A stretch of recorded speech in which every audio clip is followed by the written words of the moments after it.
ഭരണഘടനയുടെ 19 എന്ന് പറയുന്നത് ഞാൻ നേരത്തെ സൂചിപ്പിച്ച പോലെ ഫ്രീഡം ഓഫ് സ്പീച്ചാണ്. ആ ഫ്രീഡം ഓഫ് സ്പീച്ചിൽ ഒരു രൂപത്തിലും ആരെയും അപമാനിക്കുന്ന രൂപത്തിൽ എൻ്റെ ഭാഗത്തുനിന്നൊരു വിമർശനം ഉണ്ടായിട്ടില്ല. ഭരണഘടനയുടെ ആർട്ടിക്കിൾ 51A(e) എന്ന് വ്യവസ്ഥ ചെയ്തിട്ടുള്ളത് to promote harmony and spirit of brotherhood amongst all the people of India transcending religious, linguistic and regional or sectional diversities. ഭരണഘടന അനുശാസിക്കുന്ന ഈ ഫണ്ടമെൻ്റൽ ഡ്യൂട്ടി നിർവഹിക്കാനുള്ള ഒരു പൊതുപ്രവർത്തകൻ്റെ കടമ മാത്രമേ ഞാൻ നിർവഹിച്ചിട്ടുള്ളൂ. ഇത് ബഹുമാനപ്പെട്ട സുപ്രീം കോടതി പല സുപ്രധാനമായ കേസുകളിലും എടുത്തു പറഞ്ഞിട്ടുണ്ട്. ഡിഫൈമേഷൻ്റെ പേരിൽ എനിക്കയച്ച വക്കീൽ നോട്ടീസ് എനിക്ക് കിട്ടിയത് 9-ാം തീയതിയാണ്, ഇന്നലെ. അതിൻ്റെ മുമ്പ് തന്നെ ഈ നോട്ടീസ് ദൃശ്യമാധ്യമങ്ങളിൽ പ്രചരിപ്പിച്ചു. എനിക്ക് കിട്ടുന്നതിന് മുമ്പ് എനിക്ക് രജിസ്റ്റേർഡായിട്ട് അയച്ചതാണ്. അഭിഭാഷക നോട്ടീസ് ഒരു സുപ്രധാന നിയമരേഖയാണ്. അതൊരു പ്രചരണായുധമായി ഉപയോഗിക്കാൻ പാടില്ല. അത് കിട്ടേണ്ട ആൾക്ക് കിട്ടുന്നതിന് മുമ്പ് തന്നെ ഉപയോഗിച്ചത് ഗുരുതരമായിട്ടുള്ള തെറ്റാണ്. അങ്ങനെ ചെയ്യുന്നത് ആരാണെന്നുള്ളത് പരിശോധിക്കപ്പെടേണ്ടതാണ്. ഇക്കാര്യത്തിലുള്ള കർശനമായ പരിശോധന എൻ്റെ ഭാഗത്തുനിന്നുണ്ടാവും.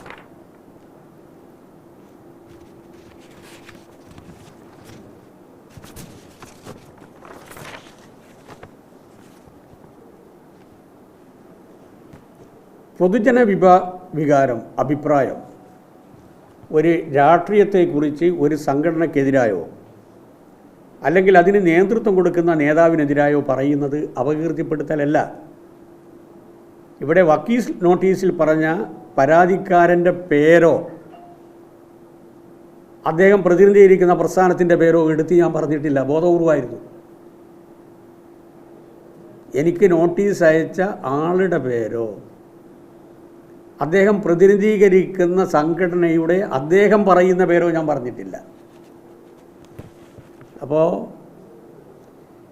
വ്യക്തതയില്ലാതെയാണ് ഡിഫൈമേഷൻ നോട്ടീസ് എനിക്ക് അയച്ചിട്ടുള്ളത്. വർഗീയത ഉയർത്തുന്ന ആപത്തിനെക്കുറിച്ചുള്ള ആശങ്ക പ്രകടിപ്പിക്കുന്നത് അപകീർത്തിപ്പെടുത്തലല്ല. ഇവിടെ ഒരു കാര്യം ഞാൻ ഇതിൻ്റെ ഭാഗമായി രാഷ്ട്രീയമായി സൂചിപ്പിക്കാൻ ആഗ്രഹിക്കുകയാണ്. അതിൻ്റെ പശ്ചാത്തലത്തിലാണ് ഞാൻ ചില ജമാഅത്തെ പരാമർശം നടത്തിയത്. ആസന്നമായ കേരള നിയമസഭാ തെരഞ്ഞെടുപ്പിൽ RSSൻ്റെ പിന്തുണയോടുകൂടിയിട്ടാണ് NDA മത്സരിക്കുന്നത്. അപ്പുറം ജമാഅത്തയുടെ സഹായത്തോടു കൂടിയിട്ടാണ് UDF മത്സരിക്കുന്നത്.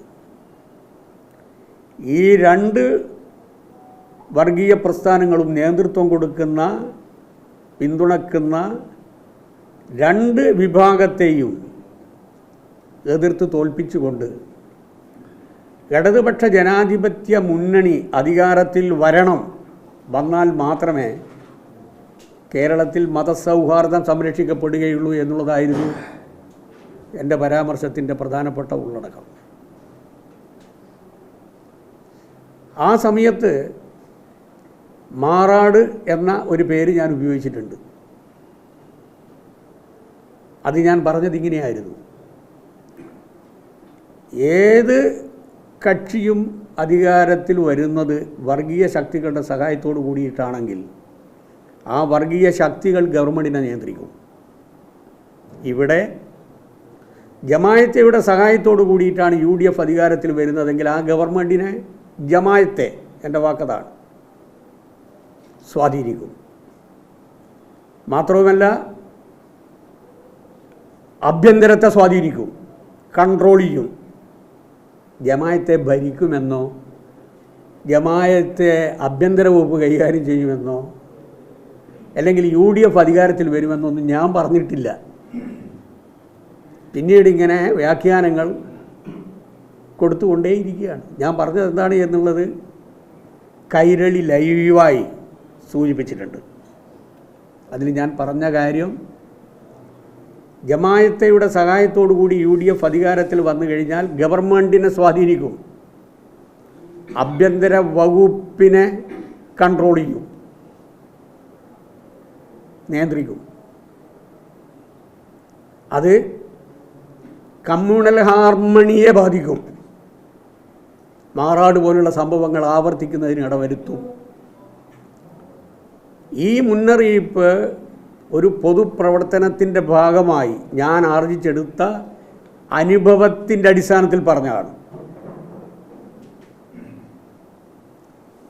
RSSൻ്റെ നേതൃത്വത്തിലുള്ള BJP ഗവൺമെൻറ് അധികാരത്തിൽ വന്നു കഴിഞ്ഞാൽ ഉണ്ടാകുന്ന ആപത്ത് ഞങ്ങൾ പറഞ്ഞിട്ടുണ്ട്. ഇതേപോലെ പറഞ്ഞിട്ടുണ്ട്. അത് ഡീഫേമേഷൻ ആയിട്ടില്ലല്ലോ. മാറാടെന്ന് പറഞ്ഞാൽ കമ്മ്യൂണലിസത്തിൻ്റെ ഭാഗമായി, വർഗീയതയുടെ ഭാഗമായി അത് വ്യാഖ്യാനിക്കപ്പെടും. കമ്മ്യൂണൽ ഹാർമണി ഇല്ലാതാകും, വർഗീയതയിലേക്ക് കൊണ്ടുചെന്നെത്തിക്കും, സമൂഹത്തിൽ സ്പർദ്ധ ഉണ്ടാക്കും. ഈ പേര് പറഞ്ഞാൽ അങ്ങനെയാണെങ്കിൽ ബാബറി മസ്ജിദ് പ്രശ്നത്തിന് ശേഷം എത്ര പ്രാവശ്യം ബാബരി മസ്ജിദ് എന്ന് പറഞ്ഞിട്ടുണ്ട്? ഗുജറാത്ത് സംഭവത്തിന് ശേഷം എത്ര പ്രാവശ്യം ഗുജറാത്ത് എന്ന് പറഞ്ഞിട്ടുണ്ട്? മഹാത്മാഗാന്ധിയുടെ കൊലപാതകത്തിന് ശേഷം എത്ര പ്രാവശ്യം മഹാത്മാഗാന്ധിയുടെ കൊലപാതകം നമ്മൾ പറഞ്ഞിട്ടുണ്ട്? ചരിത്രം ഓർമ്മപ്പെടുത്തുന്നതും ചരിത്രത്തിൽ സംഭവിച്ച വസ്തുതകൾ എടുത്തു പറയുന്നതും ചരിത്രത്തിൻ്റെ കറുത്ത അധ്യായങ്ങൾ തുറന്നു കാട്ടുന്നതും ആവർത്തിക്കാതിരിക്കാനാണ്. അത് ജെന്യൂനായിട്ടുള്ള ഒരു അപ്രിയൻഷനാണ് ഒരു പൊതുപ്രവർത്തകൻ്റെ. അത് ഡീഫേമേഷൻ്റെ അകത്ത് പെടില്ല.